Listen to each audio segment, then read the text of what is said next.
Hola, ¿qué tal? ¿Cómo están? Muy buenas noches. Es un placer saludarlos. Le damos la bienvenida primero a todos los que nos van a acompañar en la próxima hora y cuarto en esta transmisión virtual.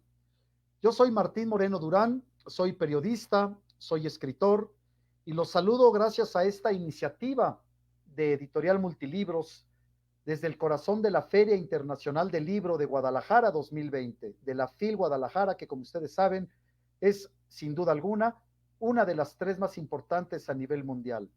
En esta ocasión, esta transmisión virtual, esta transmisión a distancia, es obligada por esta situación que a todos nos ha afectado, que es la situación de la pandemia obligada por el coronavirus. Una situación dolorosa, una situación mortal, una situación que ha causado luto en millones de hogares de todo el mundo, pero que no por eso nos debe detener y sí nos debe hacer cambiar algunos hábitos.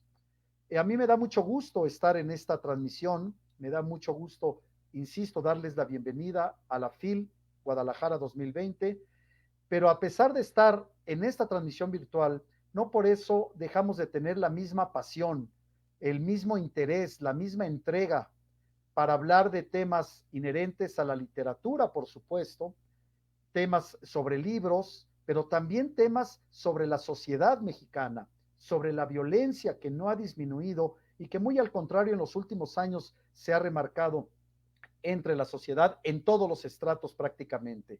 Hablaremos también de mujeres, hablaremos también de temas sobre libros que de los cuales vamos a hablar, y por eso me da mucho gusto saludar, primero presentar, he leído su par de libros, dos libros de alto impacto, Estefanía no se vende y El asesino de Tláhuac. Me da mucho gusto saludar a la criminóloga y escritora Valentina Manela. Ella nació en Italia y me da un placer enorme saludarte, conocerte a través de esta manera virtual, Valentina, obligado por las circunstancias, pero insisto, no por eso, con menos pasión y menos interés por lo que haces. Te saludo, Valentina, y a todos también. Muy buenas noches. Martín, muy buenas noches, te agradezco mucho, me has dado una excelente presentación. La verdad, estoy muy emocionada de estar aquí. Sí comparto tus palabras, la situación nos ha orillado a estar aquí solos, pero yo de igual manera, con mucha emoción, con las mismas ganas, estoy aquí en la Feria de Guadalajara. Agradezco mi editorial Multilibros por haberme invitado, esta es la segunda vez que estoy aquí. Y la verdad, estoy muy contenta de estar aquí y de hablar contigo. Me tenía muy emocionada esta plática, Martín. De verdad, estoy aquí con el corazón en taquicardia y no veo la hora de empezar porque hemos tenido ya chance tú y yo de platicar y sé que esta conversación, que esta plática va a estar muy buena para todos. Te agradezco mucho, Martín, que me des la posibilidad de hablar contigo.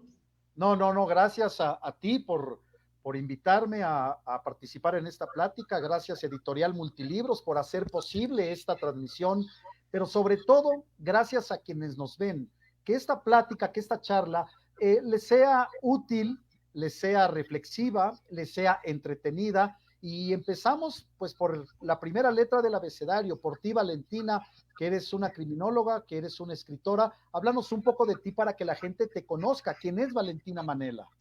Sí, por supuesto, cómo no, Martín. Antes de todo, antes de empezar, yo me disculpo por cualquier tipo de ruido externo del ambiente. Dada la situación, estamos muy sujetos a estos tipos de interferencias. Entonces, motos, peceros, carrito del tamal, pues todo normal. Ahora va todo bajo la normalidad. ¿Sí? Perfecto, muy bien. Me voy dando una pequeña introducción. Sí, Tomo la ocasión para volverlos a saludar y agradecerlos por tú estarnos escuchando. naces en Uh-huh. Italia, Valentina. Es correcto, yo nazco en Italia el 4 de abril, cerca de una ciudad, cerca de Florencia. Yo siempre nombro Florencia porque la ubican todos muy bien, la Claro. Toscana. Yo nací en una ciudad llamada Massa, Massa, por si la quieren checar también, si vale la pena. Muy bien. ¿Sí? ¿Y qué sucede, Martín? Yo vengo de una familia, te voy a platicar un poco por qué la decisión de la criminología, que es muy importante la elección de carrera y la vocación que siente una persona en un momento dado de su vida. Yo vengo de una familia donde la justicia siempre ha sido la prioridad.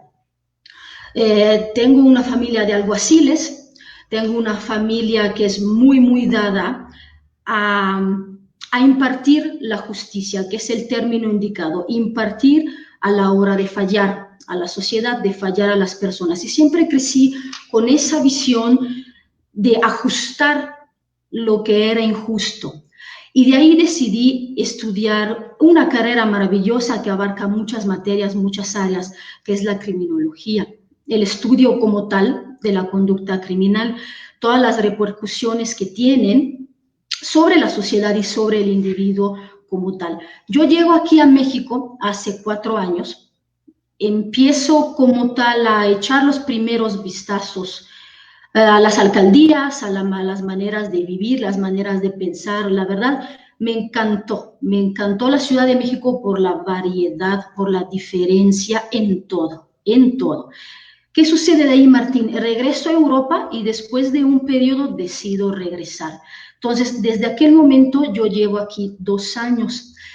Desde que regresé, Martín, fui como que introducida a un mundo que yo nunca había conocido en Italia, que era justamente todo el opuesto, la injusticia. Y me dolió mucho, Martín, me dolió mucho ver esto, porque viven ustedes en un país maravilloso, en un país que a todas luces podría ser cabeza de muchos otros países. Sin embargo, hay algo que en esa máquina no funciona.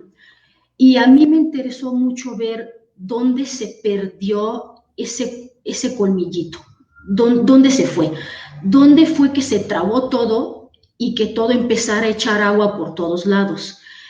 De ahí empezó mi cercanía con las personas, con el trabajo social, el trabajo de campo. De ahí nació mi primer libro, Martín, que tú ya has leído y me dieron muchos gustos tus comentarios, Martín. Exactamente, que es este. Ahí se ve. Yo también sí, siempre lo tengo a la mano, mi Claro. primer bebé. Sí, sí, sí, sí, sí. Sí. De ese vamos a hablar de ese libro porque Estefanía no se vende junto con El asesino de Tláhuac. Para mí son historias, te lo digo como lector y como periodista, son historias de alto impacto, Valentina. Son historias que nos toman de la mano, que te las devoras. Dice Mario Vargas Llosa que la única misión del escritor es hacer que el lector no pierda el interés en cada página. Se dice muy fácil, pero es muy difícil. Y me parece que tú lo logras en estos dos libros. Estefanía no se vende, la historia de una chica que, si tú me permites, Valentina, voy a leer un par de párrafos de la página 28 de tu libro, que es Estefanía no se vende, de Editorial Multilibros. Con todo gusto, Martín. Medio harto de la situación, el hombre se acerca a la niña, se agacha y empieza a checarla. Da unas vueltas a su alrededor para observar el cuerpo, le mueve el cabello y sigue moviendo la cabeza en negación. Esto no es lo que se te pidió, Consuelo. Sabes que al patrón le gustan güeras y bien nutridas. ¿Esto qué? Al cliente se le debe dar lo que pide, pendeja. Me estás haciendo perder el tiempo, le dice furioso. Tú te imaginas esta imagen y te indigna en solamente 2 párrafos. Sí, Martín, y lamentablemente duele más el saber que Consuelo es una mujer real, es totalmente sacada de la realidad. Yo no tuve el honor como tal, bueno, honor y deshonor, porque no sería un honor Consuelo conocerla. Es la mamá de Estefanía, decirle a la gente, Consuelo es la madre de Estefanía que intenta vender a la niña. Correcto. La realidad no se llama Consuelo, el único nombre que permaneció igual fue el de Estefanía por pedido de ella.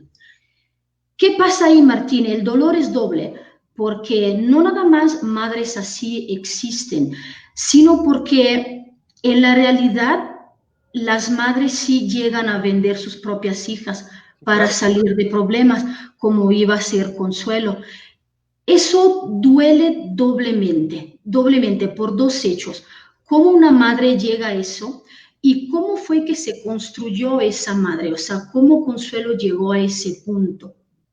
Tanto que desembocó a vender su propia hija. O sea, son 2 puntos aquí muy importantes de la psicología y del entorno social que sí nos hacen preguntar qué está pasando, dónde está literalmente esta falla de la cual te hablaba. Hay que mencionar, Martín, para las personas que no conocen el libro, que yo tuve diálogos con Estefanía constantes para poder relatar su historia, que fue novelada con toda intención, justamente por un hecho de seguridad, que tú sabes lo importante que es.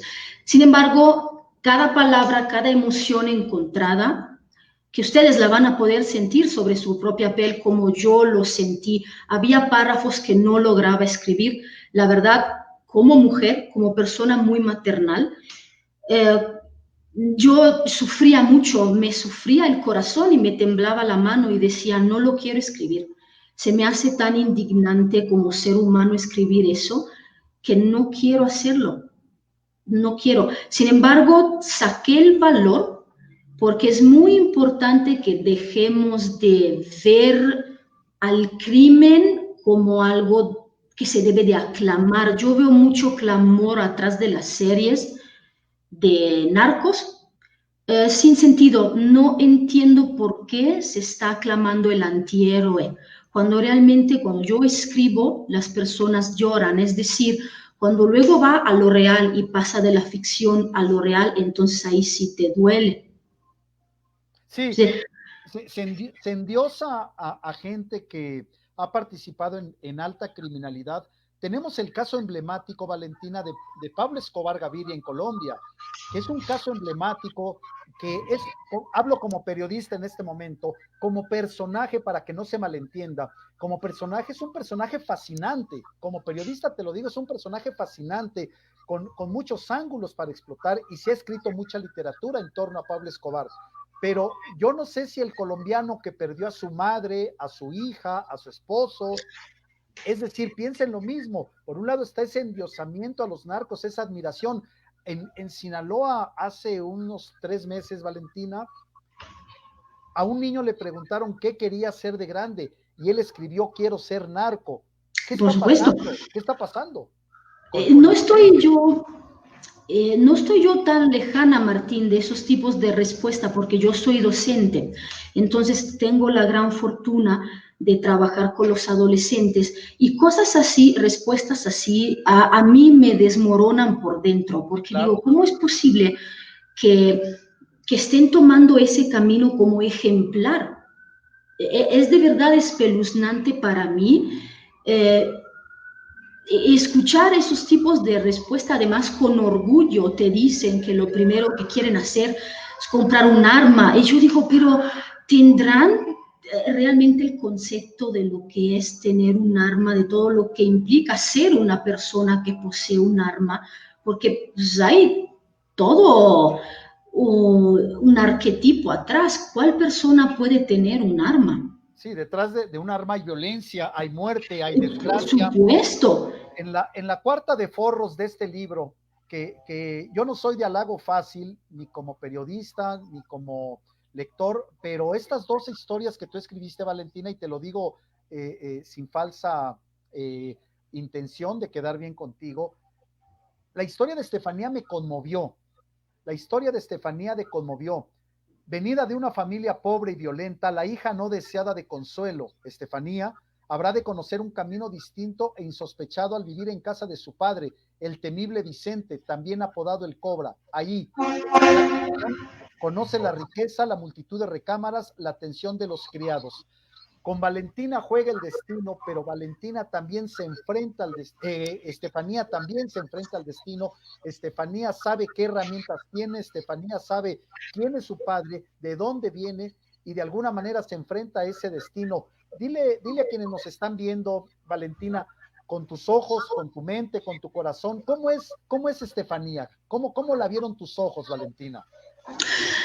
Definitivamente, Estefanía es la definición de una mujer de firmeza, una mujer de valores innatos, porque no tenía absolutamente nadie que pudiera enseñarle qué era entregar su vida para salvar a alguien más.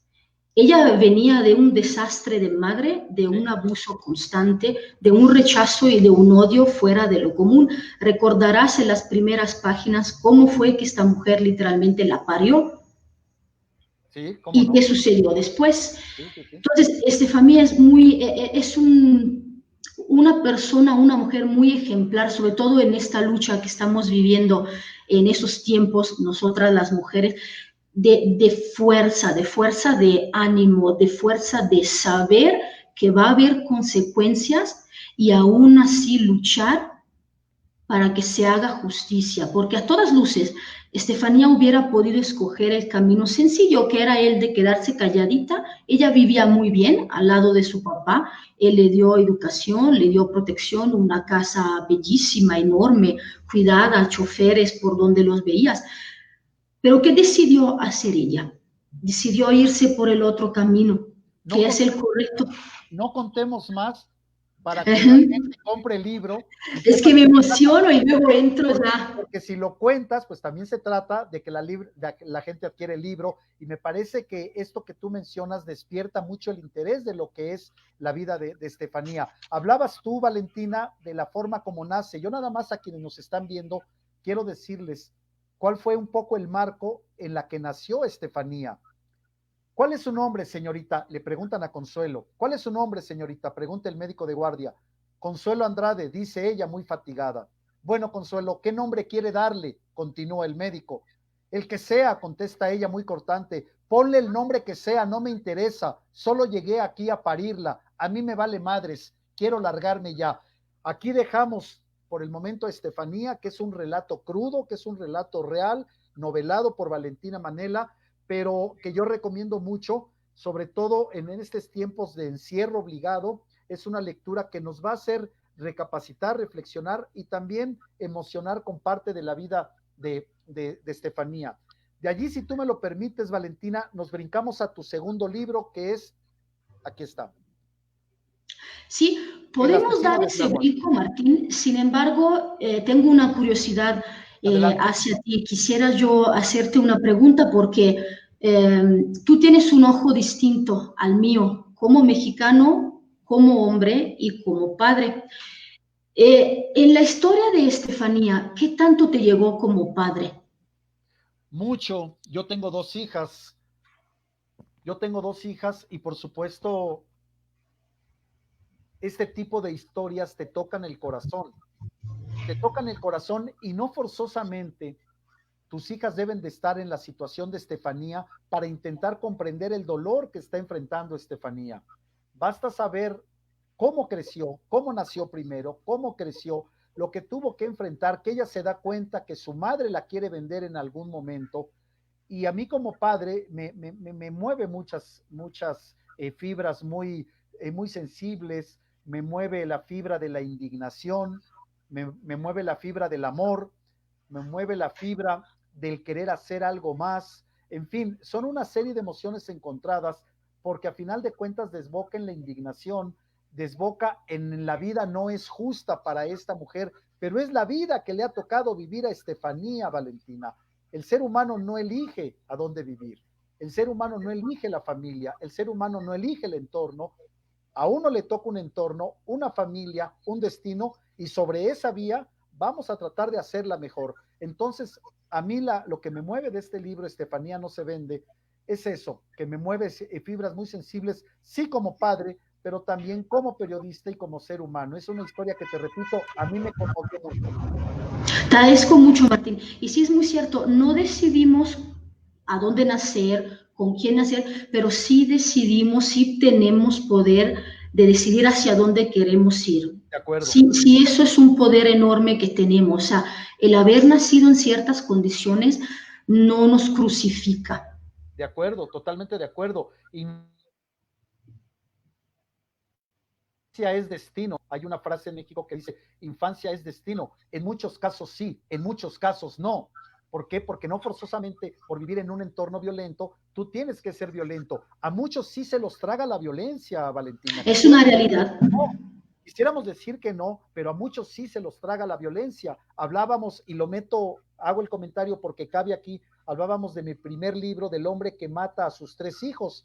Correcto. Se llama Gustavo, a él sí se lo tragó la violencia, y él se tragó esa violencia y se llevó a sus hijos con él, que matar a tus hijos es el acto más endemoniado, más infernal, más canalla que pueda haber en un ser humano. Después de eso ya no sé qué hay. Estefanía tuvo el valor, la inteligencia para salir adelante dentro del destino que le tocó. Gustavo no pudo y en esa desgracia se llevó a sus hijos.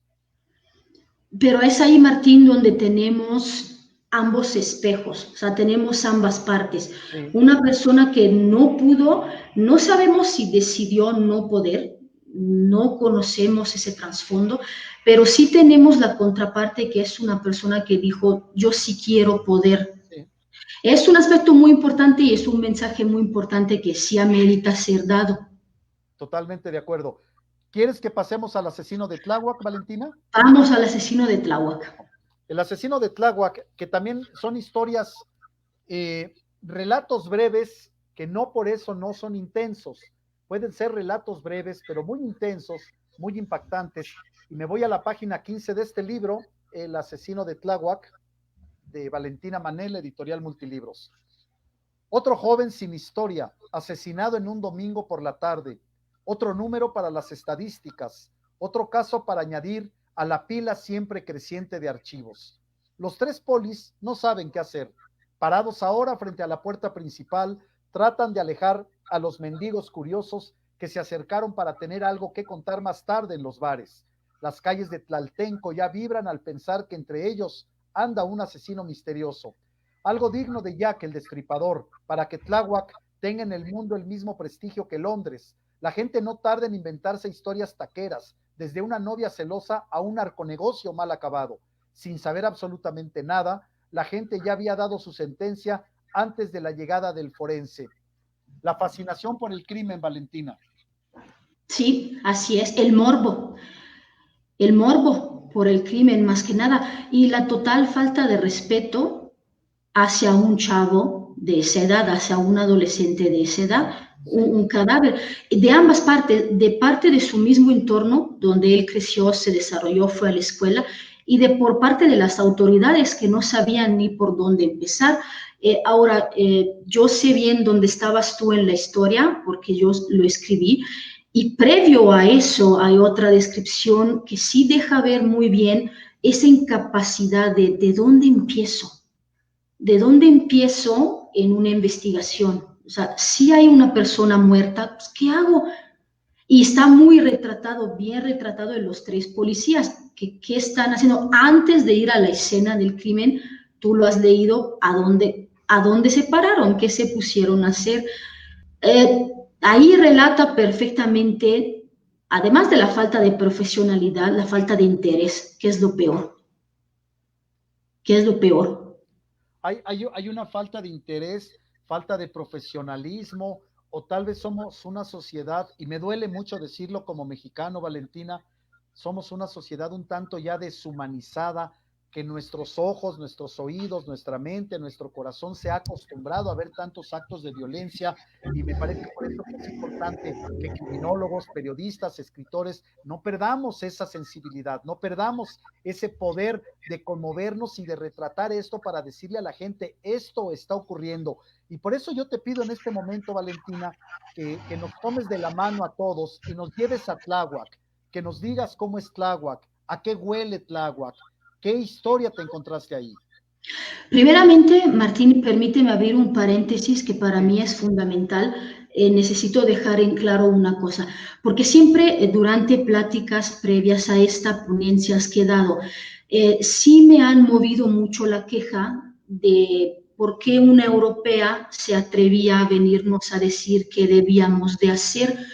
Necesito cambiar de inmediato ese enfoque, porque yo no he venido de Europa a decirles qué hacer. Yo me considero, de hecho, yo estoy muy, muy, muy feliz aquí, me siento parte de ustedes, por eso estoy haciendo esta labor. Yo para nada soy la europea conquistadora que viene a decirles qué hacer.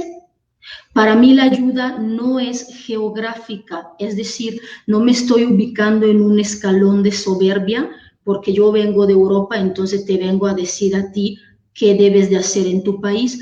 necesito desmantelar de inmediato este prejuicio porque no es mi caso. Sí me ha movido mucho esa queja, me molesta mucho que lo hagan porque para mí no estoy en un plan de regañar, no he venido a regañar, he venido a acompañar, que es un proceso que se hace muy a la par. El acompañar es a la par. Yo no estoy montada en ningún caballo, ningún tanque de guerra. Entonces, por favor, para los que nos están escuchando, por favor, no me ubiquen como alguien que viene a echar la bronca. Entonces, ¿Percibiste algún destello de xenofobia, algún rechazo porque eres extranjera? ¿Lo percibiste así? ¿Lo respiraste? ¿Lo sufriste? No lo sufrí porque yo más que nada lo analicé y lo sentí más por caray, se ve también desde allá, ¿verdad? Que algo no cuadra. Puede ser, sí, puede ser, hay mentes para todo. Yo lo leí con ojos de lector primero, como periodista también, y son historias que no me son desconocidas y por eso me atraparon. Tal vez haya otros que digan, ¿por qué una italiana viene a México a decirnos que estamos muy mal en cuanto a la violencia? Puede ser, hay de todo en todos los países. Es la verdad. Simplemente no me gustaría que se fueran por ese carril porque no me pertenece, nada más una aclaración personal. Pero para tu tranquilidad, en ningún momento de las dos historias se percibe eso, ¿eh? Por supuesto. En ningún momento, en ninguna de las dos historias, en ninguna página, en ningún párrafo, vamos, en ninguna línea, se percibe ese enjuiciamiento de superioridad al que haces referencia. En ningún momento, así que por el lado de las historias, puedes estar tranquila. En ningún momento lo percibí, ¿eh? Sí, digo, eso tú, pero hay personas que dicen que está haciendo, ¿por qué esta rubia habla de Tláhuac, no? Que sí me ha pasado, o sea, claro. Sí me ha pasado. Y la verdad, pues, ¿por qué no puedo hablar de Tláhuac? He ido muchas veces, fui a conocer a las personas, me he movido mucho por ahí, he estado en los antros, entonces, no estoy hablando por fantasía, no me he inventado un Tláhuac que no existe. Lo que yo escribí viene previo a una investigación de campo social, psicológica, entonces viene con fundamento. Y eso, adelante, Valentina. Digo, y eso sí se percibe en las páginas del libro. Nos vamos a la contraportada del asesino de Tláhuac. Durante la espera del carnaval, Tlaltenco es sacudida y perturbada por violentos asesinatos. Jóvenes estudiantes empiezan a aparecer muertos en la tranquilidad de sus casas, bajo la frenética preparación del tan esperado evento festivo. Es tarea de las dos detectives, Melissa Villalobos e Isabel Torres, resolver el misterio del asesino de Tláhuac, aunque esto vuelva a abrir puertas del pasado y las obligue a lidiar con los monstruos bajo sus camas. No sé si quieras hablarnos un poco de los personajes del asesino de Tláhuac, Valentina. Por supuesto, con todo gusto, Martín. Hago mención, y eso es muy importante, le tengo mucho cariño a Melissa, porque es real, es una mujer de Tláhuac, para que sí vean que sí he ido, que sí tengo relación con personas de Tláhuac. Melissa es una persona de la realidad. También Isabel, siempre en mis libros, siempre los personajes son sacados de mis vivencias, de mis historias. No puedo decir tanto acerca de ellas dos porque necesitan, tú ya lo leíste, las personas necesitan leerlo. Luego, con todo gusto, tenemos otra charla, debate o como lo quieran llamar. Son dos detectives duranguenses. Yo las ubiqué en Durango porque este libro es el primero de una serie de 5. Entonces, hay un hilo conductor y me estoy moviendo mucho entre lo que es la Ciudad de México y lo que va a ser Durango en los próximos libros. El primero, cada libro va a tomar en consideración, en análisis, en estudio, una alcaldía diferente. Quise empezar por Tláhuac, por Melissa. El segundo que tengo ya en revisión se va a desarrollar en la Colonia del Valle. Sí. Y el tercero, en San Ángel. Los demás no diré, todavía no sé dónde me voy a mover, pero este libro es parte de un proyecto muy bello, muy grande, que es una serie de 5 libros. Muy bien. que toman en estudio justamente el crimen desde un punto de vista de cómo reaccionan las personas ante un crimen, según las diferentes alcaldías. Lo hemos hablado previamente. No es lo mismo la reacción que se puede tener en Tláhuac a la Colonia del Valle. Hasta el mismo lenguaje es distinto. La Totalmente. misma reacción va a ser distinta. El mismo crimen va a ser distinto. Aunque las pasiones son las mismas, Valentina. Las pasiones, los motivos, puede ser que sí. Yo lo estoy manejando con motivos distintos. No estoy manteniendo el mismo motivo, justo para dar un análisis más profunda de qué es lo que se mueve atrás, cómo sacude la comunidad un asesinato, una violación, un secuestro, un robo. Ahí van a encontrar muy bien, en cada ángulo, desde cada punto de vista, la opinión, la sensación de la gente, toda la gente, desde las detectives a las personas, a los mismos amigos, todos están tomados ahí en análisis. Hablamos de Estefanía no se vende, Valentina Manela, hablamos del asesino de Tláhuac, y hay un vaso vinculante. Hace unos minutos yo te mencionaba el término la fascinación por el crimen, que viene de hace muchísimos siglos. Eh, Vemos la historia de Dostoyevsky, para mí la obra cumbre de la literatura universal, que es Crimen y Delito, Castigo, Delito y Castigo, Crimen delito y y castigo. Castigo.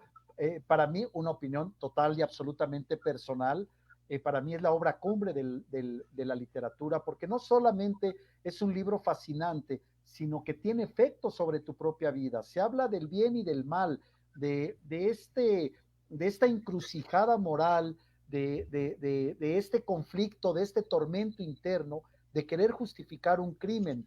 Lo vemos años después, muchos años después lo vimos a través de Truman Capote con A Sangre Fría, que es un libro brutal, para los periodistas, para nosotros los periodistas es un libro de cabecera, A Sangre Fría, y entonces llegan historias como Estefanía no se vende y el asesino de Tláhuac, donde el común denominador podría ser la violencia, desbocada por diferentes caminos, enfrentada de diferentes maneras, transitada por diferentes rumbos, pero a final de cuentas el vaso vinculante, el común denominador es la violencia. No sé si esté por ahí el asunto, Valentina.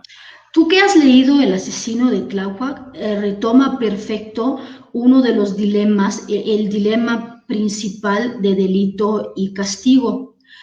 Sabes muy bien qué pasa con la usuraya en el libro. Bueno, espero que hayan leído toda la obra de Dostoyevsky. Tampoco la voy a decir para que lo lean. Pero puedes decirlo, no creo que te demande Dostoyevsky. No creo, estamos a salvo. Después del asesinato de la usuraya, entramos en un tema de ética. Ella era una usuraya. Él decide asesinarla porque ella robaba el dinero, literalmente se lo sacaba. Retomo un poco, yo soy muy fanática de Dostoyevsky, la verdad. Para mí es un autor bellísimo que sí ha marcado mi vida. Te agradezco mucho que en el libro de Tláhuac tú hayas visto ese toque, porque tú sabes que ahí yo lancé un dilema que es muy parecido a Delito y Castigo. Obviamente, para nada cercana la autoría de Dostoyevsky, obviamente, pues no va por ahí, pero es muy importante que ahorita sí la gente se ponga las mismas preguntas. Sabes muy bien qué sucedió en ese diálogo final. Me encantaría saber qué piensa la gente, o sea, de qué lado se ubican, porque sí es un dilema que nos está de verdad angustiando mucho. Es verdad que sí mató, pero también es verdad que la otra parte se lo merecía. ¿Quién decide qué? ¿Para dónde se inclina la balanza? En ese último diálogo se toca la fibra, no puedo decir más, me gustaría, pero ya después cuando leerán el libro con todo gusto lo volvemos a hacer. Se toca una fibra muy, muy íntima de la mujer en ese periodo específicamente. Y creo que no vamos a encontrar respuesta a ese dilema porque la justicia desgraciadamente no es justa. Y es lamentable. Y en ese libro se ve reflejado muy bien como es cierto que el carnéfice pasó a carnicero y al revés, pero ¿dónde estuvo la falla original? Sí, En la impunidad. totalmente de acuerdo.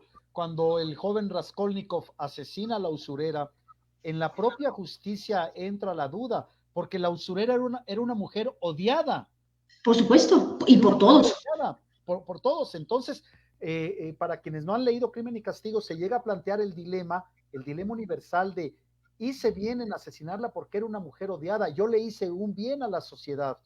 Entonces entra ese tormento interno, ese conflicto interno, que por supuesto no podemos bajo ninguna circunstancia justificar un crimen, aunque la usurera lo mereciera por llamarlo de alguna manera. Entonces, ese tipo de juegos emocionales, ese tipo de conflictos, me parece que en algún momento se alcanzan a tocar en El asesino de Tláhuac, Valentina. Son dilemas muy éticos, Sí, finalmente, más que emocionales, porque sí hay una impunidad de base, sí hubo una violencia de base que llevó a esta persona a de verdad se calentara de forma tan poderosa sí, que ya totalmente de desbordó. acuerdo. No se le dio atención, no se le dio escucha, no se le dio apoyo, en más hubo burla, hubo maltrato ulterior, hubo bromas hirientes. Entonces, ¿dónde estuvo realmente la falla? Es mi pregunta en el libro, Hay, regresando al tema de quién falló primero ahí. totalmente de acuerdo. Hay un caso, y yo insisto en esta palabra fascinante, no sin dejar de lado que murieron dos personas en este caso, pero es un caso que mediáticamente llamó mucha la atención a nivel mundial, que es el caso del jugador de fútbol americano O.J. Simpson, que Uh asesinó, -huh. todos sabíamos que había asesinado a su esposa y al amante o al novio de su esposa, pero había una sociedad, como él era el mejor corredor de todos los tiempos de fútbol americano, había una sociedad que decía, en este caso la sociedad estadounidense, sabemos que O.J. la mató, sabemos que O.J. es violento, sabemos que O.J. era capaz de hacerlo, pero lo queremos ver libre. Es que se van a ir por el prestigio de la figura pública, o sea, ¿qué representa esa persona para la sociedad? Se Sí, van más por esa parte de figura. Bueno, sí lo sabemos, pero ándale, déjalo libre. Finalmente es famoso. sí, sí, Está muy torcido, es un discurso muy torcido.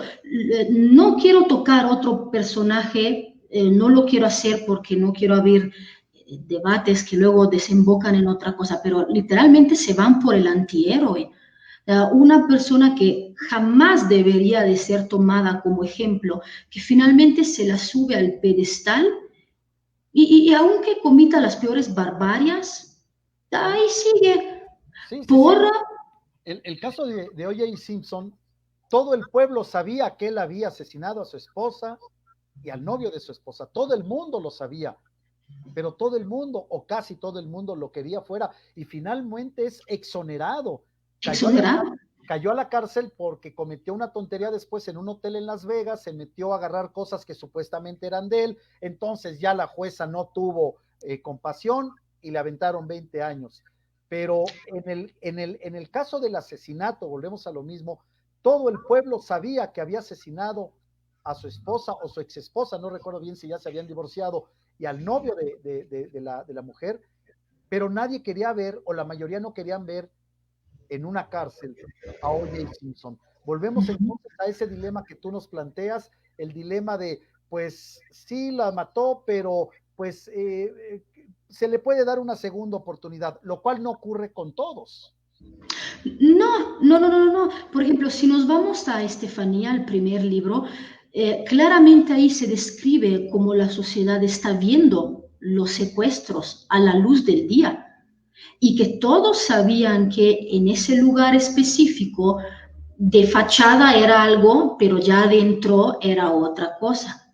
Sí, Entonces, sí, sí, sí. obviamente sí entra el punto del miedo, que obviamente sí hay que tomarlo en consideración a la hora de hablar. Por supuesto que el miedo frena mucho a la sociedad, Sin embargo, ¿qué sucede? Hay un personaje ahí muy importante que rompe la cadenita del miedo.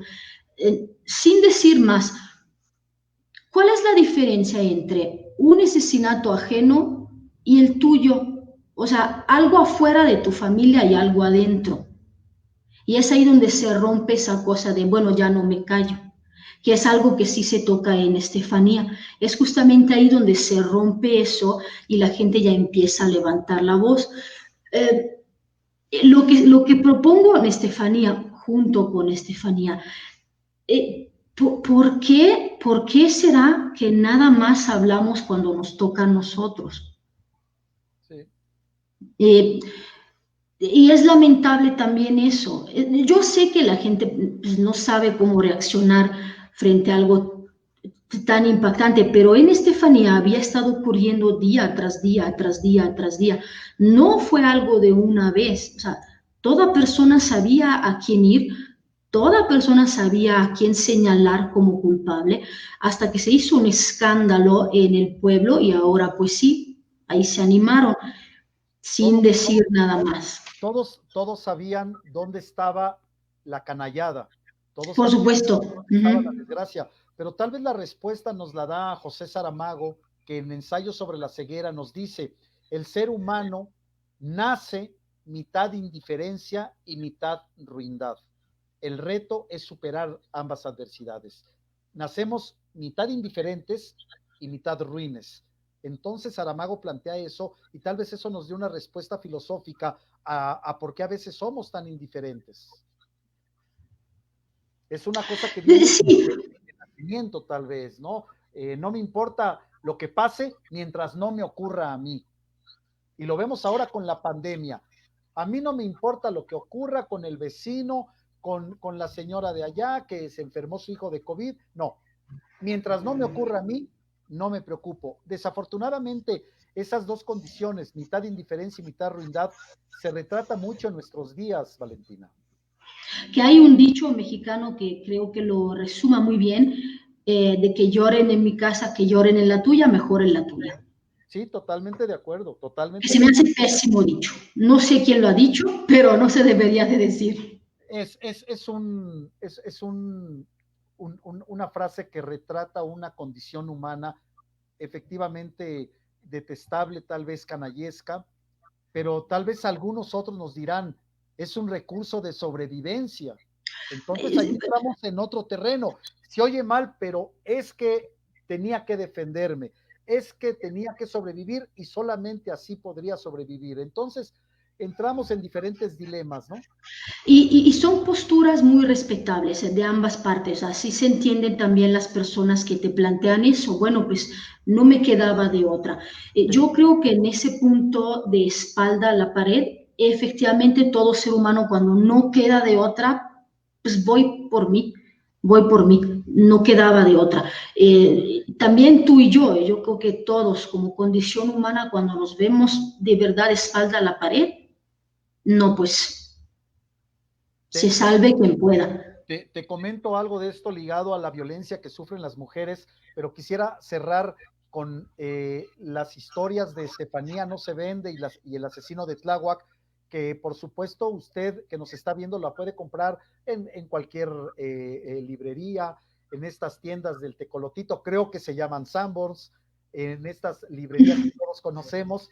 Los finales, y vuelvo a la opinión de un simple lector, Valentina, los finales tanto de Estefanía No se vende como del asesino de Tláhuac son un giro de tuerca muy interesante, inesperado, brutal, y yo le aseguro que si usted lee estos libros, va a quedar convencido de que hizo una buena inversión, tanto económica como literaria, porque ha leído dos historias de alto impacto, bien escritas, con una prosa que lleva un ritmo de montaña rusa, que no te da respiro, que no te da ninguna pausa, y me parece que ambos libros, e insisto, como lector lo digo, ambos libros te llenan y no pierde uno en ningún momento la perspectiva de lo que está leyendo uno. Dos historias altamente recomendables de Valentina Manera, Estefanía No se vende y El asesino de Tláhuac, se las recomiendo mucho. Y retomando el tema de la violencia, hablas tú de que lloren en su casa, que lloren en la mía. ¿Cómo podríamos juzgar, Valentina? ¿Cómo podríamos criticar siquiera a una mujer que en defensa de su propia vida, que en defensa de su propia honra, que en defensa de su propio cuerpo, mata a quien intenta violarla. Es por eso mismo que no juzgo, Valentina, mi persona, yo no la juzgo. Alguien más lo va a hacer. De acuerdo. Y esa persona sí le va a dar la culpa por ley. O sea, aquí hay una fuerza mayor que va a bajar y que va a impartir justicia. De acuerdo. Como te dije hace rato, una justicia sumamente injusta, sumamente injusta. Nosotros sabemos que hecha la ley, hecho el engaño. Y la ley, ¿por qué mano está hecha la ley? Por la mano humana. Para que favorezca a quien tiene el poder.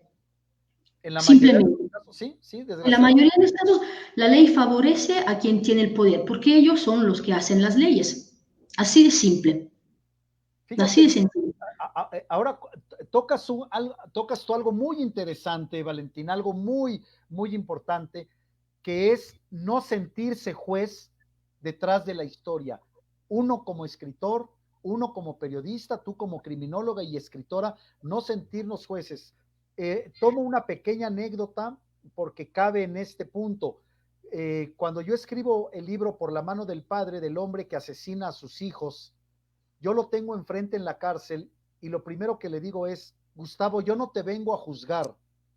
Para juzgarte está la jueza, era una jueza. Para juzgarte está la jueza. Yo no te vengo a juzgar, yo solamente vengo a contar tu historia. Yo prefiero que sea contigo, pero de todos modos, contigo o sin ti la voy a escribir. Yo traté también de ser muy, muy cuidadoso ahí, porque es muy fácil erigirse en juez cuando tienes la posibilidad de escribir una historia, pero es precisamente lo que no debemos hacer. Hay otro libro de un colega que se llama Alejandro Almazán, que se llama Gumaro de Dios, que él narra la historia de dos hombres que son novios, pero uno de ellos se come al otro, lo despedaza y se lo come, y en ningún momento del libro del Gumaro de Dios se habla mal del asesino. Es decir, es una línea muy delgada y esto lo tenemos que enfrentar así. Nosotros estamos para escribir la historia en blanco y negro. Estamos para escribir la historia con los elementos que nos da el reporteo, la narrativa, la investigación, pero en blanco y negro. Señores, aquí les dejo estas historias. Ustedes juzguen. Yo no voy a juzgarlo. Eso es muy importante, Valentina. Y es una postura muy frágil, es muy difícil perder ese equilibrio, porque muchas veces durante la escritura del libro sí te sale mucho enojo, sale mucho coraje. Literalmente sentí que no se exageraba un poco más, ahí va a salir Valentina. Entonces, sí borré muchas veces, me tuve que detener, reflexionar, pensar para permanecer imparcial, lo cual fue sumamente difícil, sobre todo porque en el segundo libro, El asesino de Tláhuac, estoy yendo a mover fibras muy delicadas de las mujeres. Entonces, yo como mujer, para mí fue sumamente difícil porque estoy poniendo a la mujer en dos posturas distintas. Tú que lo has leído, no me puedo adelantar mucho. Estoy poniendo ambas partes, lo bueno y lo supuestamente malo. Digo supuestamente, para que lean el libro y vean por qué digo supuestamente, pero fue muy, muy delgada la línea. No excederme a dar una opinión personal en el libro. Sí costó trabajo no hacerlo y permanecer simplemente un narrador de hechos. Totalmente de acuerdo. Y ya será el lector quien lea este libro, El asesino de Tláhuac, quien diga, pues yo hubiera hecho lo mismo. Seguramente en ambos libros, Martín, lo que a mí me gustó mucho de la retroalimentación que me llegó de las personas que se agarraron sus personajes de preferencia y cada persona que se ha contactado conmigo me dio sus fundamentos. Oye, ¿por qué Consuelo? Oye, ¿por qué Don Vicente? Oye, ¿por qué? Hubo mucho enojo, hubo mucha compasión, empatía, pero me gustó mucho que el lector literalmente se adueñó, tanto que lo sintió, se adueñó del personaje y como si lo estuviera viviendo el lector en el libro. Eso a mí me gustó muchísimo. Para mí eso fue objetivo alcanzado. Por ejemplo, Valentina, y me sale un poco lo periodista en este momento. Tú como criminóloga, ¿qué piensas? ¿Qué sientes? ¿Qué te dan ganas de decir cuando ves que en un país como México, que es donde tú estás radicando ahora en la Ciudad de México, hay 7,300 feminicidios en los últimos 2 años? ¿Qué sientes cuando lees la cifra de que diariamente, en el momento en el que tú y yo estamos hablando en este momento, podría estar siendo asesinada una mujer en México entre 10 y 12 diarias en los últimos 2 años? ¿Qué dices a eso, Valentina? Prácticamente con los números que tuviste, las matemáticas no nos mienten, son casi entre 10 y 12 por día. Un número altísimo si consideramos la población de todo el país. Es un número que excede los límites de lo tolerable. O sea, literalmente, eh, como yo como criminóloga me enfoco en la prevención, que es una palabra importantísima a la hora de estudiar un crimen.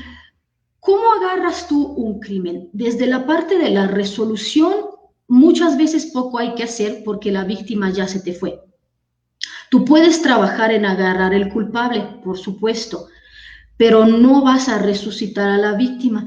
Entonces, la postura es trabajar del otro lado, trabajar en la parte de la prevención. ¿Cómo hacemos esto?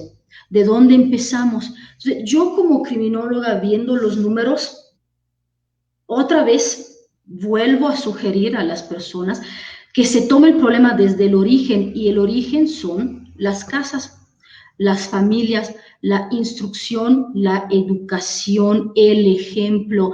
¿Qué sucede en una familia donde los golpes están a la orden del día? Los gritos, los abusos, las violaciones, y esos son patrones generacionales. Eso no viene del núcleo familiar que tú puedes tomar en análisis. Los padres hacen lo mismo, los abuelos, los tatarabuelos, es generacional. ¿Dónde rompemos el patrón? ¿A dónde vamos a romper? ¿Dónde damos el golpe? Ahora nos han cerrado las escuelas, lo cual es pésimo, pésimo, porque la charla dirigida a los jóvenes era muy, muy, muy importante. Muchos jóvenes se han acercado a mí para pedir inclusive pláticas de este tipo. Y son cosas para nosotros, Martín, tan básicas que para nosotros no hay razón de comentarlas, para nosotros no habría razón de dar una charla sobre esto. Muchos chavos literalmente no tienen buenos ejemplos a seguir, al igual que muchas chavas. Y me he topado con mujeres cercanas de mi edad que todavía en cuestiones sexuales, en cuestión de relación sexual, no saben cómo protegerse y acaban en manos de monstruos que las deshacen, De acuerdo. porque no hay una cultura preventiva mucho más allá del embarazo de lo que puede ser una enfermedad de transmisión sexual. Todavía siento que son temas muy inexplorados, y ahora como me cortaron la facilidad que tenía antes de ir a las escuelas, se ha vuelto todo mucho más difícil a nivel preventivo. Sí, de acuerdo, totalmente de acuerdo. Hablas tú, algo que me llama la atención de lo que acabas de decir, es esta herencia, esa situación generacional que luego no te puedes desprender de ello. Por ahí, tú sabes que Pedro Infante es el gran ídolo en México. Ujú. El gran ídolo popular en México se llama Pedro Infante. Ya después vienen Cantinflas, viene el Ratón Macías, que era un boxeador, pero el gran ídolo popular es Pedro Pedro Infante Infante. hasta la fecha. No toques a Pedro Infante porque entonces sí vamos a tener problemas. No lo Yo voy a tocar porque me gusta mucho. no digo, hablo en términos generales, que la gente dice, no me toquen a Pedro Infante porque el Pedrito es sagrado. Pero fíjate, ahora que hablas de esa herencia, de esos vicios generacionales, hay una película de Pedro Infante que yo no había visto, la vi hace medio año, no recuerdo cómo se llama, si alguien de quienes nos está viendo se acuerda del título de esta película de Pedro Infante, que nos lo diga, donde Pedro Infante le da una cachetada a su novia, una cachetada así, no fingida, pum, le da una cachetada. La chica se toma en la película el cachete y le dice textual, Valentina, yo casi me voy de espaldas. Voltea a ver a otra persona y dice, sí me quiere. Y ella le ves en los ojos el amor, la emoción. Después de que Pedro Infante le da la cachetada, ella dice, me quiere, sí me quiere, pero ella muestra una emoción real a pesar de que ha sido agredida, a Hay pesar que de que tener, recibió una agresión física. Entonces, pues lo hace Pedro Infante, que es el gran ídolo, pues entonces vamos tomando esos estereotipos, ¿no? No todos, pero hay gente que sí lo hace.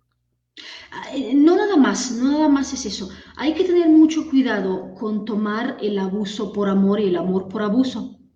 Porque Bueno, también ahorita vamos, como no hay distinción ya de los polos, fácilmente son intercambiables. Entonces, mucho cuidado con tomar la agresión por amor y te diré, he visto cosas espeluznantes del tipo, la mujer que está sufriendo abuso doméstico a la hora de salir del hospital con el ojo todo hinchado, el brazo roto, la primera persona que llama es al marido. al agresor. Al agresor, al agresor, ahí hay que tener mucho cuidado porque se acostumbran literalmente y piensan verdaderamente merecerlo. Y cuando piensan que lo merecen, ahí es muy difícil intervenir psicológicamente para que rompan ese patrón. No hay una distinción, literalmente es una distorsión la que ellas están viviendo.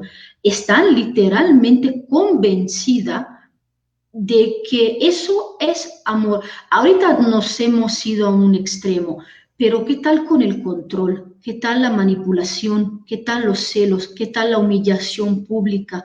Esos son índices. ¿Qué sucede? Y yo no lo vivo muy cercana porque yo tengo conocidas que lo viven en sus relaciones y defienden a espada, pero A muerte. a muerte a su novio y prefieren echarte a un lado a ti que estás tratando de ayudarlas que pensar que a lo mejor este es el abusador.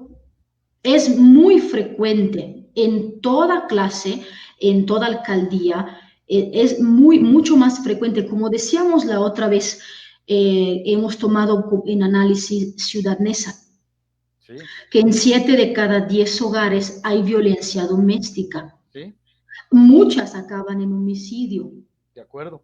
No sabemos cuántas en incesto, pero sí lo hay, Pero lo existe, violación. claro. El caso de Gustavo, el hombre que mata a sus hijos, ocurre en Ciudad Neza. Esa. Ocurrió en Ciudad Neza. La violencia verbal puede ser, Valentina, tú eres criminóloga, tú dominas este tema. Yo hablo como periodista.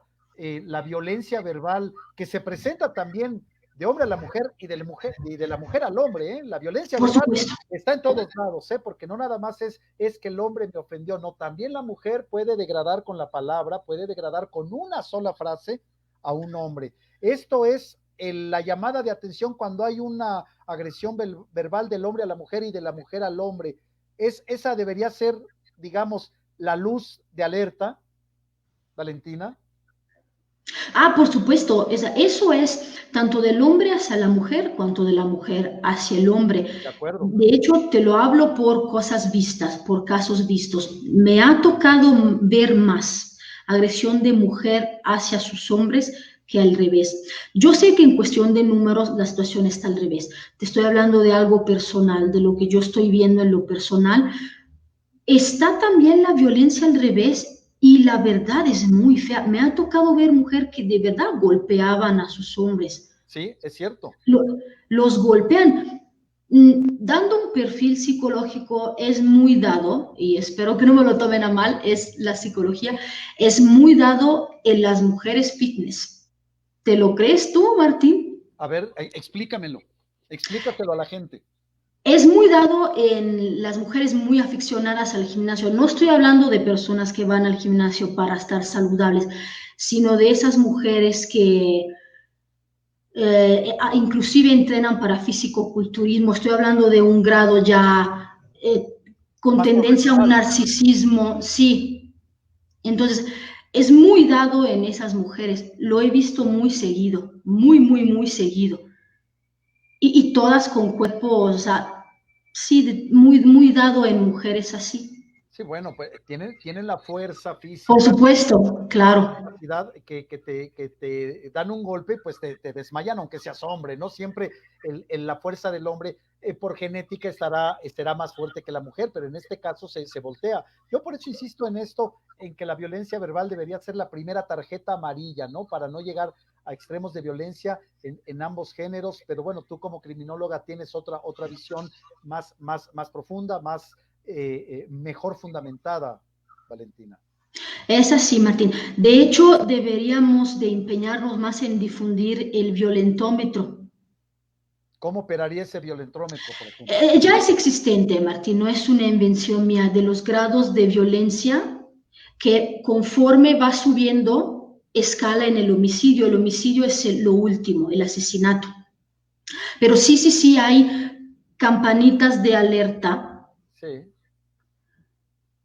golpecitos, jalonear en público, humillar en público, gritar, prohibir, te prohíbo que veas a tus amigas, déjame checar el teléfono, con quién sales, cuándo regresas. Esas son todas preguntas de control. Cuidado a no confundirlas con las preguntas del cariño, Claro, porque de sí, acuerdo, hay que tener mucho cuidado, o de sea, acuerdo. uh-huh. No, Pero, totalmente de acuerdo, porque tampoco se trata, no me digas nada porque soy perfecta, ni no me ajá, digas nada sí, porque soy perfecto, no. Si hay una pareja, una cosa es la humillación pública, aún siendo pareja y viviendo juntos, cada quien debe de tener un espacio propio que es inviolable. por supuesto. Pero eso no quiere decir que, por ejemplo, la mujer no sea receptiva o el hombre no sea receptivo cuando la pareja le dice, oye, esto no me gusta de ti, fíjate que me incomoda un poco esto. Eso está bien porque es parte de llegar a un entendimiento como pareja, como novios, como amantes, no lo sé, pero también hay que estar abiertos a eso. Es una línea que no debemos confundir. Una cosa es el diálogo, digamos, normalizado, un diálogo de pareja, donde se estén afinando detalles, donde se estén eliminando cosas que pueden dañar la relación de pareja, pero otra cosa muy diferente es no quiero ni siquiera que voltees a la derecha. Eso ya es un extremo, ¿no? Sí, y Digo, además se hace muy notorio porque operan mucho con la estrategia de hacer tierra quemada alrededor. Sí, tratan mucho de enjaular a la persona y ya conforme pues la alejan de todo lo demás. Amigos, trabajo, familia, o sea, conforme vayan desapareciendo estos elementos, cuidado, ¿qué, mucho cuidado qué, ahí. qué hacemos si a él le gustan los toros y a ti y tú eres antitaurina? ¿Qué se hace ahí? Bueno, como hemos dicho, ¿Qué se hace ahí? vaya, como hemos dicho, Martín, o sea, acá la base es el diálogo, un Claro, diálogo sano. claro, Ujú. No hay claro. ninguna importancia si hay diferencias. Se puede encontrar un punto de encuentro en la salud de ambos y en el respeto de ambos. Pero si tú tienes a una persona, y es muy difícil porque detectar un manipulador no es tan sencillo como lo dejan ver en las series, es muy, muy, muy difícil. Sí, sí. Cuando tú tienes enfrente a una persona así, literalmente caes en un abismo donde ya no sabes, no hay distinción de lo real y lo absurdo. O sea, a los ojos de los demás, tu pareja sí es absurda. O sea, un hombre que te prohíbe ver a tus amigos, tu familia, que se enoja si pasas el cumpleaños con tu mamá. A los ojos de los demás, ese tipo es absurdo, pero simplemente tú no lo puedes ver. Sí, sí, sí, totalmente de acuerdo. Ese famoso equilibrio que cuesta a veces mucho trabajo encontrar en la vida, es que no me dejas ir con mi mamá, no, es que vas diario a ver a tu mamá. Entonces, bueno, pues no es que no te deje ver, sino que vas diario con tu mamá y yo también reclamo tu presencia en casa. En fin, son cosas que podrían llevarnos a otros diálogos. Valentín, estamos entrando en la recta final a través de esta transmisión virtual, a través de la Feria Internacional del Libro de Guadalajara 2020, de la FIL 2020, y a mí me gustaría, Valentina, que pues tú remataras, tú nos dieras este cierre en esta charla que personalmente la he disfrutado mucho, he aprendido mucho y sobre todo se trata de aportarle a través de las experiencias tuyas, mías, pues aportarle algunos elementos literarios, sociales, sobre la vida diaria a quienes hicieron favor de vernos. Ahí me gustaría que tú cerraras esta charla y que nos digas El asesino de Tláhuac, Estefanía no se vende, tu visión, en fin, todo esto, agradeciéndote de antemano tu tiempo y la presencia de quienes se tomaron la molestia de vernos a través de esta transmisión, Valentina. Primero, Martín, yo te agradezco a ti. La verdad, amé esta charla, al igual que las previas que hemos tenido, siempre son muy nutritivas. Agradezco muchísimo los comentarios acerca de mis libros. Para mí es muy importante que alguien de aquí, alguien de México, dé valor a mi trabajo, porque me daba muchísimo pendiente la parte del español. Te soy sincera, obviamente no es mi idioma nativo y obviamente pues que lo reconozcan, pues para mí es un alivio. Para cerrar esto, obviamente un gran agradecimiento a Multilibros que me dio chance de participar en la Feria de Guadalajara, y para los lectores, yo los invito de verdad de corazón a que se acerquen a las lecturas, porque es como dar un salto, dar un brinco dentro de un mundo que sí conocen, pero al cual aún no quieren familiarizarse. O sea, sí saben que existe, pero como que mejor no saber los detalles, mejor no saber qué sucede, mejor ponerlo bajo de una alfombra y que ahí quede muerto. Hay palabras muy duras. En el primer libro hay relatos que yo no toqué, son literalmente las palabras de las niñas, de las adolescentes. Nada más quiero que me ayuden poniéndose en los zapatos de los demás. Simplemente es eso que yo pido, dar ese brinco de empatía hacia las personas, por lo menos a través de mis libros, que se pueda hacer porque ustedes están leyendo desde la comodidad de sus casas. Esas niñas no estaban cómodas para nada. Entonces, ustedes tienen chance de saber qué pasó estando seguros, que es algo que ellas no pudieron hacer.